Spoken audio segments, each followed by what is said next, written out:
Assalamualaikum warahmatullahi wabarakatuh. Perkenalkan, nama saya Aulia Rahmawati, program studi ilmu Al-Quran dan Tafsir, kelas 1B. Saya akan menjelaskan tentang Turki Utsmani.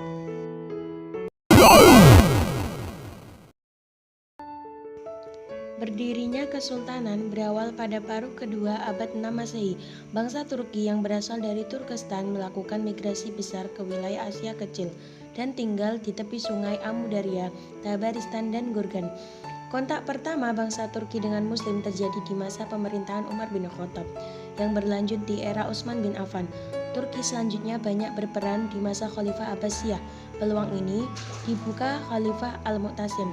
Bangsa Turki kemudian berhasil mendirikan Kesultanan Seljuk yang berakhir di masa Ghiyathuddin Abu Syuja Muhammad. Sebelum kejatuhan Seljuk, sekelompok orang dipimpin Sulaiman bermigrasi menghindari serangan Mongol. Kepemimpinan Sulaiman dilanjutkan putranya Ertugrul yang mendapat sebidang tanah di barat Anatolia dan Seljuk. Era Ertugrul dilanjutkan Utsman yang memperluas wilayah kekuasaan hingga Bizantium yang menggetarkan semua lawan. Di era Utsman inilah Kesultanan Utsmaniyah resmi berdiri. Dinasti Seljuk memberi peran dalam memerangi dinasti lainnya dan juga untuk memperoleh wilayah. Kemenangan dinasti Seljuklah yang membuat lahirnya Turki Utsmani, walaupun dinasti Seljuk telah dibubarkan. Sudah banyak para raja dari Turki Utsmani yang berjuang untuk menaklukkan Konstantinopel, tetapi hanyalah Al-Fatih yang berhasil. Beliau menggunakan strategi yang tidak biasa. 1. Beliau membuat meriam dengan ukuran lebih besar. 2. Membuat menara kayu. Ketiga, memindahkan 72 kapal dari Galata ke Teluk Tanduk Emas. Strategi inilah yang membuat Muhammad Al-Fatih mencuat di antara yang lainnya. Dan juga ia menyiapkan 4 juta pasukan untuk mengepung wilayah barat dan laut. 4. Menggali terowongan bawah tanah. 5. Memanfaatkan fenomena alam. Sehari sebelum berperang pun, ia memerintahkan semua pasukannya untuk berpuasa pada siang hari dan sholat tahajud pada malam harinya untuk meminta kemenangan kepada Allah Subhanahu wa Ta'ala. Hingga akhirnya Muhammad Al-Fatih dan pasukannya berhasil menaklukkan Konstantinopel. Sejak peristiwa itu, beliau mendapat gelar Sultan Muhammad Al-Fatih alias Sang Penakluk. Kerajaan Turki Utsmani mengalami kemunduran sejak abad ke-16 Masehi. Daerah kekuasaan berangsur-angsur direbut dan jatuh ke tangan bangsa lain. Pada akhir Perang Dunia Pertama, kekuatan Imperium Eropa mulai menggerogoti kekuasaan Turki Utsmani, baik yang berada di daratan Asia maupun Eropa. Keadaan Turki semakin mencengkam. Sultan Sulaiman Al-Qanuni sudah tidak mampu berbuat apa-apa. Di saat kondisi seperti itu, tampillah seorang pembaharu yang mengusung paham nasionalisme. Beliau ialah Kemal Pasha Atatürk yang dijuluki Bapak Turki dan Sang Penakluk karena berhasil mengusir bangsa asing dari wilayah Turki. Beliau membawa pembaharuan nasionalisme, sekularisme, dan westernisasi. Beliau ingin menyelamatkan sisa-sisa peninggalan Turki dengan mengubah kesultanan menjadi negara republik.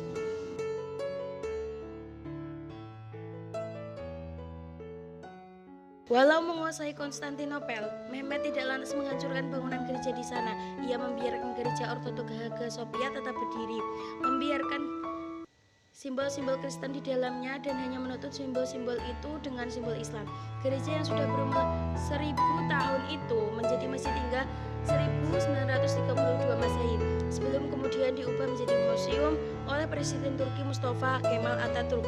Al-Fatih sangat memperhatikan soal pentingnya toleransi sebagai fondasi keagamaan umat.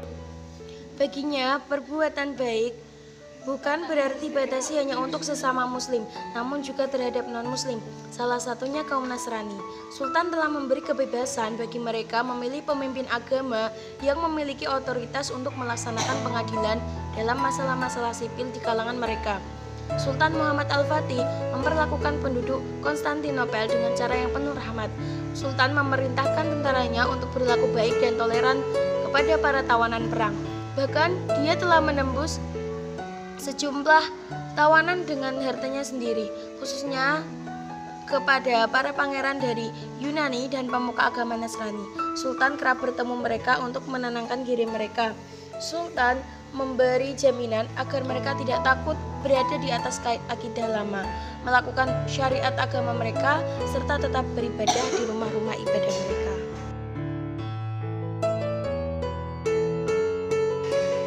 Mustafa Kemal Atatürk ialah seorang panglima sekaligus seseorang revolusioner yang berperan besar pada pendirian Republik Turki. Beliau ialah presiden pertama Turki dan reformasinya telah memodernisasi negara itu. Setelah Republik Turki berdiri di 29 Oktober 1923, Mustafa Kemal menjadi presiden pertama. Beliau mengubah alfabet Arab menggunakan alfabet Latin, memperkenalkan kalender Gregorian, serta mendesak orang untuk mengenakan pakaian barat. Namun beliau adalah pendukung sekularisme dan membenci pengaruh agama dalam politik dan kehidupan pribadi. Pada masa awal jabatannya, dia membuat sejumlah perubahan.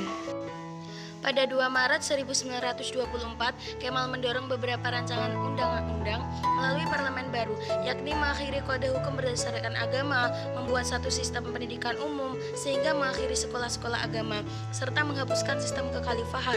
Perubahan tersebut ditantang ulama Islam, namun beberapa di antaranya bisa disahkan dengan mudah. Selang waktu dekat, Kemal menjabat sebagai presiden ex-Khalifah Ottoman, meninggalkan Istanbul serta pergi ke Swiss beserta keluarga kerajaan.